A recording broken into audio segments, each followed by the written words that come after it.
एक सवाल यह है कि इनकम टैक्स से बचने की तदबीर इख्तियार करना जायज़ है या जायज़ नहीं है। तफसील इसकी यह है कि हुकूमत की तरफ से ताजिरों को मुख्तलिफ़ किस्म के टैक्स देने पड़ते हैं और ताजिरों का और उनके अकाउंट्स का बाकायदा हिसाब किताब सरकारी तौर पर देखा जाता है। तो आम तौर पर ताजिर इन टैक्सों से बचने के लिए मुख्तलिफ़ तदबीरें इख्तियार करते रहते हैं। कभी झूठ बोलना पड़ता है, कभी हिसाब आगे पीछे करके दिखाना पड़ता है, बहुत से मुख्तलिफ़ हीले बहाने करते हैं। तो शरान इस तरह के सरकारी टैक्सों से बचने के लिए कोई ना कोई तदबीर करना शरीयत की रोशनी में भी जायज़ है या नहीं है।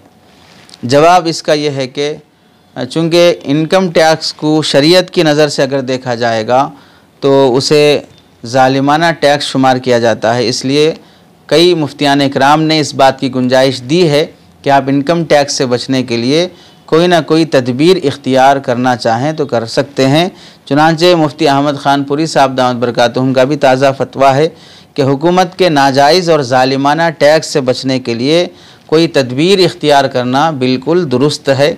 अब इस सिलसिले में क्या तदबीर हो सकती है कि जिससे हम टैक्स से बच सकें या टैक्स कम हो सके या जितना बचा सकते हैं उतना बचा सकें, तो उस सिलसिले में उलमा इकराम और मुफ्तियान इकराम उसकी रहबरी नहीं कर सकते।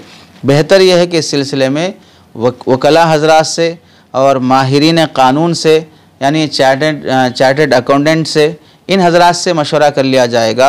तो ये हजरात ख़तरा मोल लिए बग़ैर मालियाती निज़ाम को, अकाउंट्स को बेहतरीन अंदाज से तरतीब देकर ऐसा निज़ाम बना देते हैं जिससे टैक्स की बचत भी हो जाती है और कोई ख़तरा भी अपने सर नहीं मंडलाता है। इसलिए शरान तदबीर इख्तियार करने की भी इजाज़त है और इन हजरात के ज़हानत से फ़ायदा भी उठाया जा सकता है।